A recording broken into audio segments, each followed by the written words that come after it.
With students, we are studying chapter number 11 transportation in animals and plants. अभी तक हमने इसमें सर्कुलेशन ह्यूमन सर्कुलेटरी सिस्टम के बारे में स्टडी किया है, जिसमें हमने ब्लड के बारे में स्टडी किया, ब्लड वेसल्स के बारे में स्टडी किया, हार्ट के बारे में स्टडी किया। तो अब हम स्टडी करेंगे एक्सक्रीशन के बारे में, एक्सक्रीटरी सिस्टम के बारे में स्टडी करेंगे। तो सबसे पहले ये पता करेंगे कि एक्सक्रीशन क्या होता है। तो एक्सक्रीशन क्या होता है? Excretion the process of removal of waste. तो एक्सक्रीशन जो हमारी बॉडी के अंदर, जो ह्यूमन बॉडी के अंदर वेस्टेज है, उनको रिमूव करने का प्रोसेस है। अब वेस्टेज क्या है? वेस्टेज जो अनडाइजेस्टेड पार्ट होता है, अनडाइजेस्टेड फूड होता है, वही वेस्ट कहलाता है, क्योंकि वो बॉडी के लिए हार्मफुल है, बॉडी के लिए यूज़फुल नहीं है। और क्योंकि जब हम फूड लेते हैं तो फूड का कुछ पार्ट तो डाइजेस्ट हो जाता है, लेकिन कुछ पार्ट जो डाइजेस्ट नहीं होता है, स्मॉल इंटेस्टाइन के बाद लार्ज इंटेस्टाइन में जाता है, और लार्ज इंटेस्टाइन के बाद वो वेस्ट बन जाता है। और उस वेस्ट का बॉडी से रिमूव होना जरूरी है, क्योंकि अगर वो बॉडी के अंदर रहेगा तो इससे डिसीज प्रोड्यूस हो सकती है, कोई बीमारी हो सकती है, इसलिए उसका बॉडी से रिमूव होना जरूरी है। एक्सक्रीशन एक इम्पॉर्टेंट प्रोसेस है। अब जो एक्सक्रीटरी सिस्टम क्या होता है? एक्सक्रीटरी सिस्टम के कुछ पार्ट्स हैं, जैसे a pair of beam shape kidney. तो एक्सक्रीटरी सिस्टम में किडनी आते हैं। किडनी क्या होती है? बीन शेप की होती है। ये पेयर होती है, यानी दो होती है। और किडनी का फंक्शन क्या होता है? ब्लड को प्योरीफाई करना है, यानी ब्लड में जो हार्मफुल सब्सटेंसेज होते हैं और यूजफुल सब्सटेंसेज होते हैं उनको सेपरेट करना। तो ब्लड, इसके ऊपर क्या होती है? सेल्स होती हैं बहुत सारी किडनी में, जिनको हम नेफ्रॉन बोलते हैं। ये एक फिल्टर का काम करती है। तो जब ब्लड जो है किडनी तक पहुंचता है तो ये नेफ्रॉन क्या करते हैं? उस ब्लड में से हार्मफुल सब्सटेंसेज कौन कौन से हैं?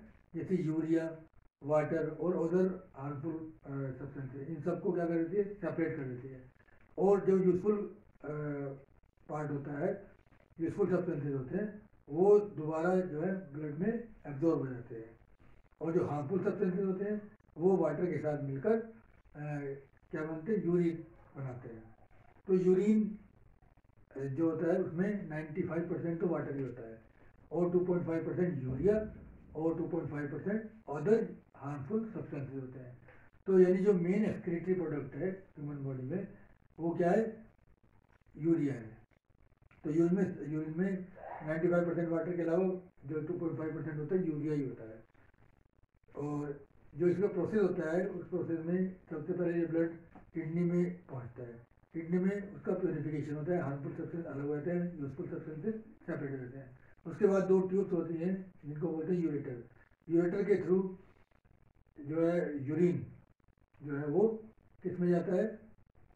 यूरिनरी ब्लैडर में जाता है। यूरिनरी ब्लैडर एक पाउच की तरह होती है, थैली की तरह होती है, जिसमें यूरिन स्टोर होता है।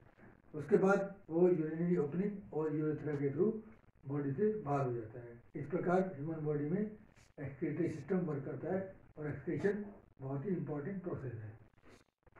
इसके बाद अब हम स्टडी करेंगे ट्रांसपोर्टेशन इन प्लांट। तो जैसे अभी तक हमने स्टडी किया ट्रांसपोर्टेशन के बारे में ह्यूमन में, तो इसी प्रकार से एनिमल्स में भी ट्रांसपोर्टेशन होता है, प्लांट्स में भी ट्रांसपोर्टेशन होता है। तो प्लांट में भी फूड का, वाटर का, मिनरल्स का ट्रांसपोर्टेशन होता है। जैसे ह्यूमन बॉडी में फूड का, वाटर का, मिनरल और मिनरल्स का ट्रांसपोर्टेशन होता है। तो ये ह्यूमन बॉडी में तो ये ट्रांसपोर्टेशन कौन करता है? ब्लड करता है। लेकिन जो प्लांट होते हैं उसमें तो ब्लड नहीं होता, फिर उनमें ट्रांसपोर्टेशन का काम कौन करता है? तो क्या होता है, जैसे प्लांट्स में जो वाटर होता है, वाटर मिनरल होता है, वो कहाँ से आता है? रूट से आता है। रूट में क्या होता है? रूट हेड्स होते हैं जो सॉइल के पार्टिकल के बीच में जो स्पेस होता है, तो वहाँ से वाटर को एब्जॉर्ब कर लेते हैं। ये वाटर, अब हमने अभी तक स्टडी किया है कि जो स्टेम होता है वो ट्रांसपोर्टेशन का काम करता है। तो एक्चुअली में क्या होता है, इनमें टिश्यूज होते हैं जो वाटर मिनरल और फूड को सप्लाई करते हैं। तो फूड को जो सप्लाई करते हैं वो फ्लोएम टिश्यूज होते हैं। टिश्यू के बारे में हम जानते हैं कि टिश्यू क्या होते हैं? Group of cell.